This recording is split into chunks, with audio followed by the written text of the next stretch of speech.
La ilaha illallah Muhammadur Rasulullah. Kalau dibandingkan, ini saya salah dikit ya, dengan masa sebelum Mbak Karissa, sebelum memeluk agama Islam atau sebelum mu'alaf ini, adakah perbedaan pencarian hakikat hidup itu misalnya? Iya, Prof. Jadi kalau misalnya apa ya? Kalau sebelumnya sebenarnya ada sih, Prof, ayat-ayat yang juga bahwa apapun yang kita lakukan itu juga anggaplah seperti untuk melakukan untuk Tuhan, bukan untuk manusia. Mirip juga ya, Prof. Ya, gitu. betul. Sebenarnya betul. ada juga seperti itu.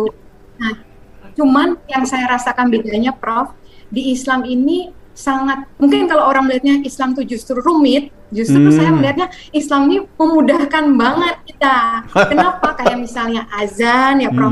Itu kan kita langsung kayak manusia yang gampang lalai ini, iya udah azan berarti waktunya lagi kita menghadap Allah gitu ya, dan kita menghentikan kesibukan kita gitu kan ya, Prof. Tapi kalau sebelumnya itu saya misalnya lagi sibuk apa ya, sebelum melakukan kesibukan berdoa betul, tapi ya udah pas selanjutnya ya sudah diselesaikan semua kesibukannya dulu, baru ya udah berdoa lagi. Tapi kalau ini justru apa ya, jadi kayak mungkin ada sisanya dari kesibukan kita gitu, tapi kalau ini benar-benar diluangkan gitu, oh ya stop dulu justru kegiatan lainnya, justru kita menghadap Allah dulu gitu ya, itu mungkin ya, Bro. Ya, oke, lanjut Mbak Ika. Ya, lanjut. Ini selanjutnya yang ingin saya tanyakan ini begini, Mbak Karissa. Yang terjadi itu terkadang ini melihat fakta ya Mbak Karissa ya. Yang terjadi itu sebaliknya, malah sebaliknya, di tengah gemerlapnya pesona dunia, hati para pengabdi dunia ya, penghamba dunia itu semakin tidak tentram dan jauh dari kenyamanan. Nah, apakah perasaan ini, ya, perasaan yang tidak tentram, tidak nyaman, itu muncul karena kekosongan iman di dalam diri sehingga tidak mampu membeli jati diri sesuai fitrah. Nah, apakah begitu kiranya Mbak Karissa, yang mungkin yang pernah dilihat ataupun yang pernah dirasakan seperti itu, bagaimana? Iya, betul. Jadi betul sih, kalau dunia itu kan kayak apa ya, makin kita dapat tuh makin kurang gitu ya, rasanya gitu ya. Nggak puas. Iya, betul gitu. Mau penghasilan berapapun gitu ya, kayaknya kok ya selisih terus ya. Syukur kalau ada selisih, malah kadang kurang gitu ya. Gitu mau tambah gitu ya. Betul sih, entah kenapa memang sudah seperti itu ya. Memang balik lagi sih ke fitrah itu, betul-betul fitrah itulah ya manusia gitu, yang karena kita diciptakan oleh Allah yang bisa mengisinya lagi kekosongan itu ya sesuatu yang memang dari Allah sendiri gitu, saya rasa. Kalau misalnya kayak ibaratnya baju robek atau apalah, bahan kantong apa, tas apa yang robek gitu, kalau bahannya nggak sesuai gitu ya, kan ya koyak lagi gitu ya, gitu. Bahkan mungkin koyaknya lebih besar gitu Iya, betul. Bahannya, tambalannya itu sesuai gitu ya, sejenis gitu ya, itu insya Allah ya bisa menutupi gitu. Kalau digampangkannya gitu sih gambarannya gitu. Jadi nanti kekosongan kita ini ya diisinya cuma sama yang dari Allah, karena kita memang diciptakan oleh Allah dan akan kembali kepada Allah. Itu sih, Mbak. Masya Allah, ya. Masya Allah, mustanir sekali nih jawabannya Mbak Karissa. Nah, Mbak Karissa, selanjutnya insya Allah akan dilanjutkan oleh Bunda Puspita. Pertanyaan selanjutnya, ini Bunda Puspita ini adalah rekan duet nulisnya Prof. Suteki di Uniol 4.0 di Ponorogo. Jadi setiap pekan sekali Bunda sama Prof ini bikin tulisan yang bernas dan berdaya siasi tinggi. Begitulah pokoknya. Monggo Bunda Puspita, saya persilahkan. Mbak Karissa, apa kabar? Alhamdulillah baik, Bunda. Alhamdulillah. Senang banget malam ini bisa bertemu dengan Mbak Karissa. Bagaimana Mbak Ika? Semoga senang Bun. Ya. Saya Puspita Mbak. Jadi kalau di tim dosen online 4.0 di Ponorogo. Ini karena mungkin saya ahwat yang paling tua ya, jadi panggilannya Bunda. Ya nggak begitu. Karena saya udah tergolong mak jelita ini, jelang 50 tahun. Kalau Mbak Ika ini kan masih sweet 17 ya Mbak Ika ya. Oh iya, sweet 17 plus plus plus ya Bun ya. Banyak. Jadi saya tadi waktu nyimak obrolannya Mbak Karissa sama Prof sama Mbak, ini bikin saya gregetan, gemes, pengen ngepoin juga Mbak ya, boleh Mbak ya? Kita lanjutin. Iya, silakan Bunda, insya Allah. Gini Mbak, saya tuh pengen tahu nih ya, jadi sebagaimana yang sudah kita ketahui bersama, secara umum ini kan Islam cukup berkembang signifikan lah ya di negeri ini ya. Opini tentang Islam, opini tentang syariat Islam itu sudah cukup menjamur di negeri kita. Nah, ini yang membuat kemudian umat Islam itu pengen balik, pengen deket, pengen memahami lagi agamanya. Itu di satu sisi. Nah, di sisi yang lain kita juga tahu muncul berbagai opini tandingan, misalnya tadi udah kita obrolin bareng tuh misalnya tentang radikalisme, yang ujung-ujungnya radikalisme ini kan menganggap Islam itu radikalisme, kemudian para pejuangnya, pemeluk yang taat itu disebut dengan radikal. Nah, yang saya pengen tahu apa pengen tahu banget ya Mbak Ika ya? Tahu, kepo bingit.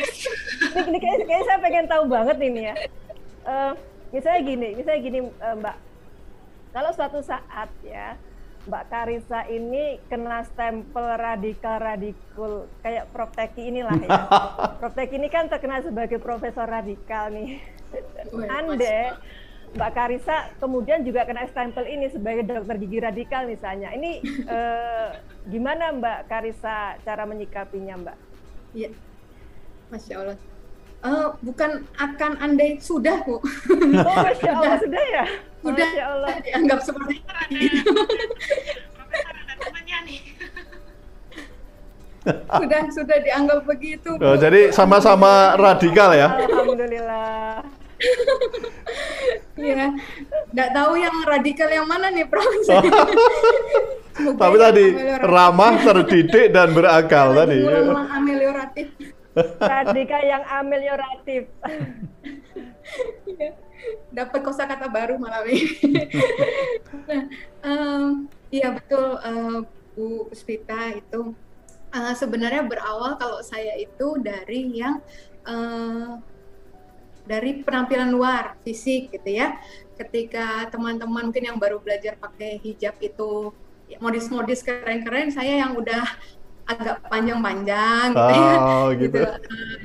Mulai berawal dari situ ya, yang bilang kayak waktu itu saya pernah sempat diundang di satu kajian yang salah satu ibunya yang undang itu juga ada yang nanya, Dokter Karissa bukan pakai yang jilbabnya panjang-panjang kan? Gitu. Ada gitu.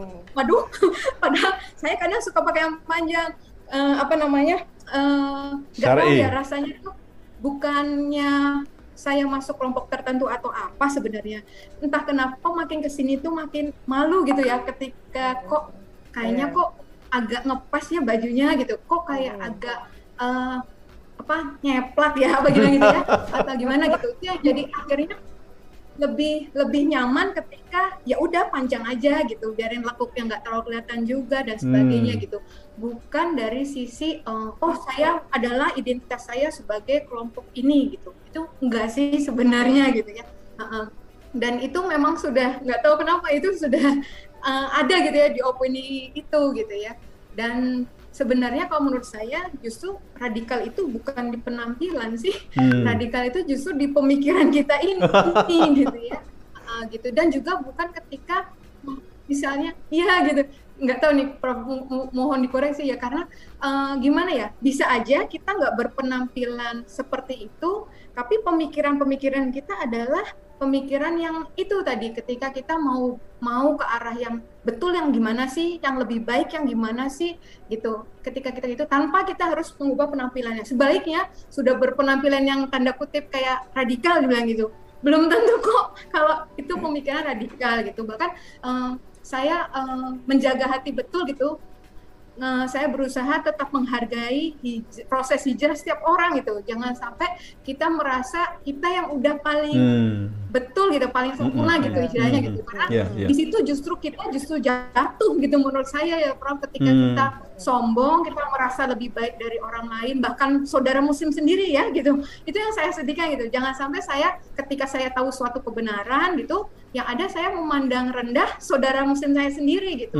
Itu yang saya jaga betul itu Prof gitu. Ketika kita boleh radikal, kita boleh gimana cari yang benar gitu, tapi di satu sisi semakin kita tahu yang benar itu seharusnya nggak membuat kita apa ya, jadi merendahkan, menghakimi orang lain. Kalau saya gitu prinsipnya gitu ya. Justru adalah kita doakan, kita bantu gimana ya supaya mereka akhirnya bisa sama-sama juga mendapatkan hidayah taufik itu gitu. Gitu. Itu yang saya rasakan gitu ya. Makanya sih ya itu suatu tantangan tersendiri sih gitu ya.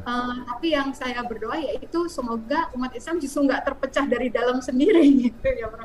Gitu. Tapi justru karena justru umat Islam itu justru yang paling ditakutkan oleh luar adalah justru ketika umat Islam bersatu dan bangkit gitu. Makanya kita sengaja agak dipecah-pecah dan sebagainya gitu. Kalau kita sadar gitu ya. Dan jangan sampai mereka ketawa bahagia gitu, usaha mereka berhasil gitu ya. Gitu. Jadi itu sih yang saya doakan terus gitu. Masya Allah ya. Semoga menjawab ya Bunda. Saya udah menjawab. Udah. Ini bukan ujian, bukan soal jawab ini. Ujian, Prof. Bukan ujian ini. Ya. Iya. Saya juga bukan asisten penguji kok, Mbak.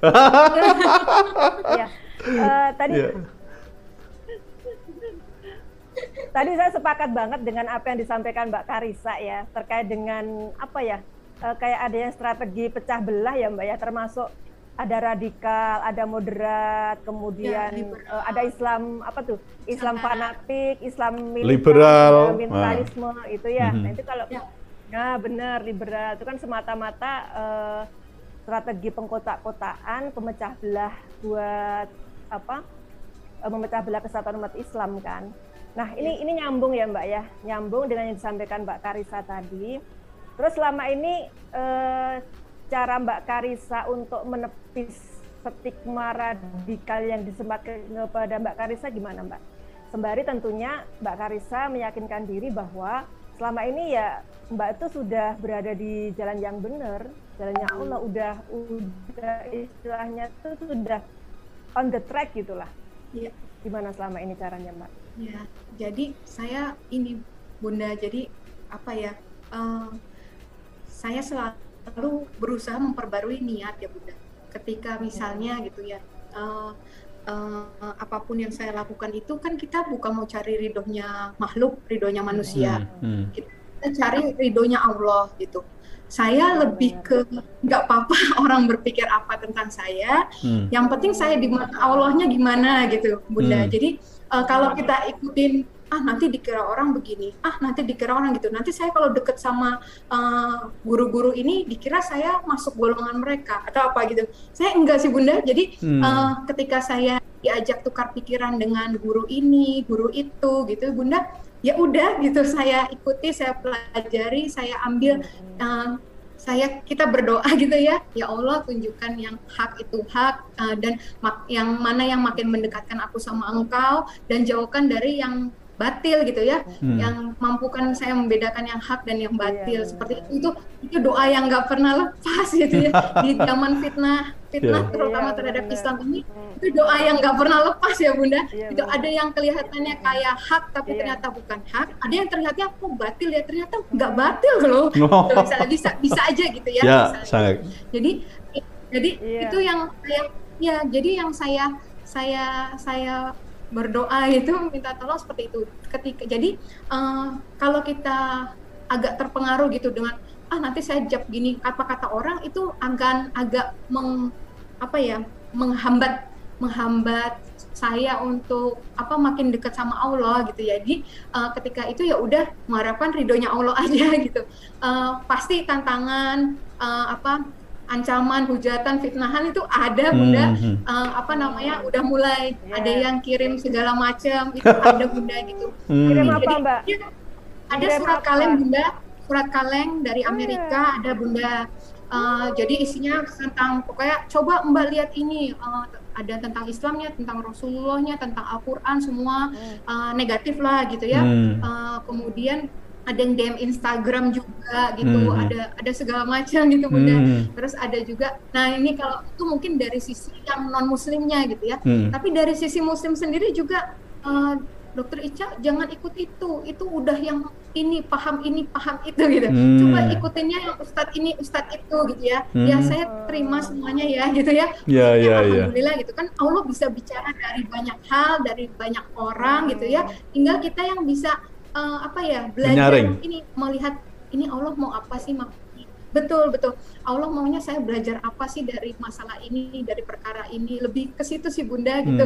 Jadi selama ini saya ya udah balik lagi ke Al-Quran gimana, ke sunnahnya gimana, kemudian tadi doa yang nggak pernah lepas karena memang kita nggak bisa lihat ke orangnya ya Bunda ya gitu, karena kan kalau namanya orang manusia gitu kan itu tanpa tanpa mengurangi rasa hormat kepada guru-guru ya Bunda.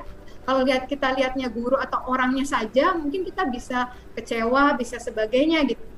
Tapi kalau kita melihat adalah wahyu Allahnya gitu ya, apa yang diturunkan oleh Allah, maksud Allah seperti apa, itu sih luar biasa gitu ya. Justru membawa kita semakin dekat sama Allah. Itu aja sih, itu indikatornya. Oke. Masya Allah, luar biasa Mbak. Jadi ngingetin kita bersama kalau hidup itu hanya untuk meraih ridhonya Allah ya Mbak ya. Iya. Insya Allah. Masya Allah. Nah ini saya juga jadi pengen dalam lagi nih ya terkait dengan ajaran Islam kita. Jadi pada dasarnya Allah itu kan sudah menurunkan Islam kan secara komplit ya. Makanya perintah bagi orang beriman itu kan mengambil Islam secara menyeluruh, secara komplit tanpa ada celah-celah sekuler. Atau kalau dalam bahasa agama itu Islam kafah ya Mbak Karissa ya. Kemudian Islam juga sudah mengajarkan konsep hidup bahwa dunia itu sementara yang abadi itu adalah akhirat. Nah untuk bisa sampai konsep ini tentunya seseorang itu pertama harus beriman kepada Allah, kemudian yang kedua melakukan amal soleh. Nah kita bisa melihat bahwa konsep seperti ini sudah semakin berkembang lah ya, sudah semakin menyebar di kalangan umat Islam. Dan sekalipun tidak menafikan bahwa hari ini tetap dominasi sistem kehidupan itu tetap masih sekularisme kapitalistik. Maka bisa kita katakan siapapun yang hijrah hari ini, termasuk dari kalangan artis, dokter kayak Mbak Karissa atau pendeta dan sejenisnya, itu adalah orang-orang yang kembali kepada fitrah.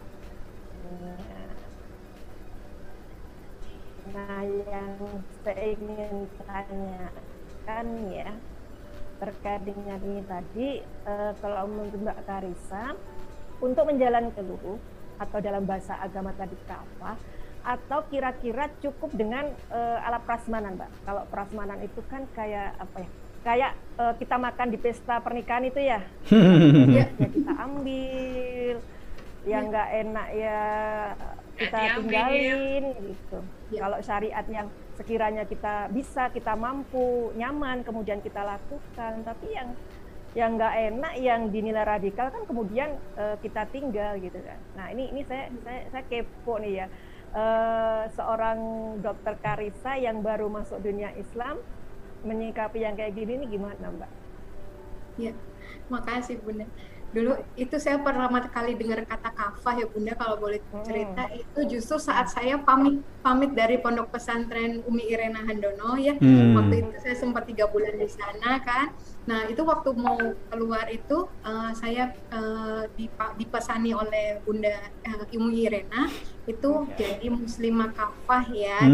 Saya ngangguk-ngangguk aja padahal saya belum tahu artinya kafah. Iya. Saya ngangguk-ngangguk aja, baru setelah itu saya pelajari apa tadi Umi ngomong kafah itu apa. Baru saya Masya Allah. itu. Jadi itu pesan Umi. Jadi saya ingat betul itu beliau pesan seperti itu. Nah, ternyata ada di Al-Qur'an gitu ya. Ternyata kan wahai orang beriman masuklah kamu ke dalam secara keseluruhan kafah ya.